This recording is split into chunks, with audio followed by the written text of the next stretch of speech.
Disons que de façon générale, lorsque les entreprises, surtout les petites et moyennes entreprises, veulent s'engager dans le commerce transfrontalier, ils rencontrent plusieurs défis. Et au rang de ces défis, nous pouvons citer les connaissances limitées. C'est-à-dire que les entreprises ne savent pas, réellement, surtout les entreprises, les petites et moyennes entreprises, ne savent pas quelles sont les informations à avoir dans le pays où ils veulent exporter, surtout sur les procédures douanières et les procédures d'importation dans ces pays-là. Également, nous pouvons citer le choix des consommateurs et également la réglementation au niveau national. Second rang, nous pouvons citer également, comme on dit, les infrastructures insuffisantes, surtout les infrastructures de transport qui sont des fois vétustes ou manquantes, et cela génère des coûts supplémentaires et des délais de livraison retardés pour ces entreprises. Aussi, nous pouvons également parler en termes de défis pour les entreprises de la réglementation, bien des normes auxquelles doivent répondre marché par marché. Et cela également génère des coûts supplémentaires, étant donné que pour pouvoir s'engager sur tel ou tel marché, ils doivent surtout se conformer aux normes éditées par ces pays. Et des fois, nous constatons que ces normes ne répondent pas nécessairement aux objectifs légitimes qui sont édités par l'accord de l'OMC, SPSC et OTC. Également, au rang de ces défis, nous pouvons parler aussi des taux d'échange. Lorsque les entreprises veulent exporter, il y a qui se rencontrent souvent aux défis de taux d'échange et n'arrivent pas à maîtriser ces défis. Cela pénalise la rentrée de devises dans leur caisse. Au-delà de tous ces défis, nous ne pouvons pas ignorer que de façon générale, il y a aussi les barrières tarifaires et non tarifaires. Au rang de ces barrières, nous pouvons citer le droit de douane.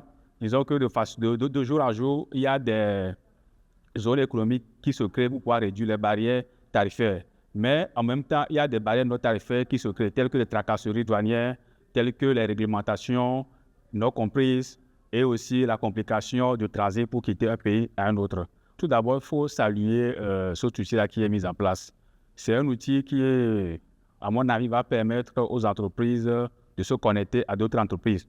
Ça peut être des entreprises qui sont aussi dans le même domaine que pour pouvoir avoir un consortium afin d'attaquer un marché, soit pour pouvoir se connecter aux d'autres entreprises qui sont acheteurs. Et au rang de ce challenge, au lieu d'aller eux-mêmes sur les marchés de marché en marché chercher des clients pour pouvoir, disons, exporter, déjà la plateforme leur permet de pouvoir trouver des clients directement. Cela réduit les coûts de recherche d'informations, cela réduit le coût de recherche de fiabilité de ces entreprises avec qui ils voudraient faire des affaires. Donc, voilà ce que je peux répondre à cette question. Disons qu'il y a d'autres aspects liés surtout aux avantages des plateformes en ligne, tels que, disons, l'étude du marché aussi, étant donné que cela permet de voir quels sont les produits qui sont appréciés par les consommateurs et comment s'orienter au niveau de son entreprise pour pouvoir répondre aux besoins de ces entreprises-là. Aussi, cela facilite aussi la formation, étant donné que les plateformes en ligne, peut-être dans le cadre de ces plateformes, il y a des formations pour pouvoir instruire les entreprises comment utiliser ces plateformes-là. Et toutes ces connaissances entrent en avantage pour les entreprises utilisateurs.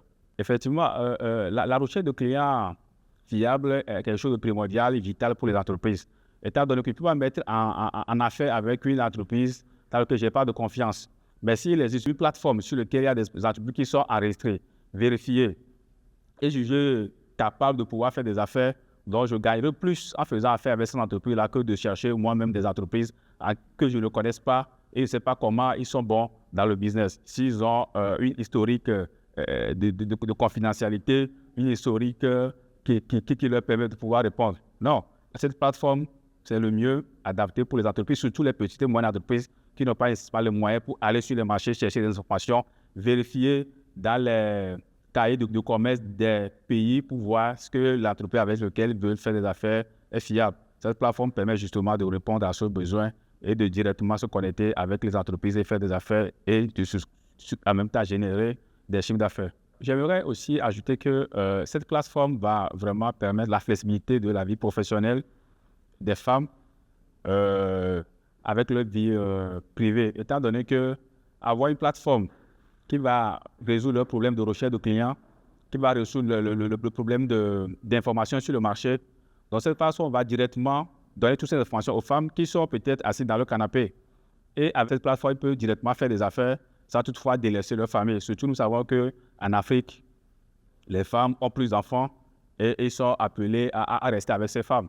Donc, cette plateforme est venue vraiment pour trouver une solution pour ces femmes-là de faire directement affaire. Et cela va engendrer leur autonomisation au niveau économique et au niveau de l'emploi également.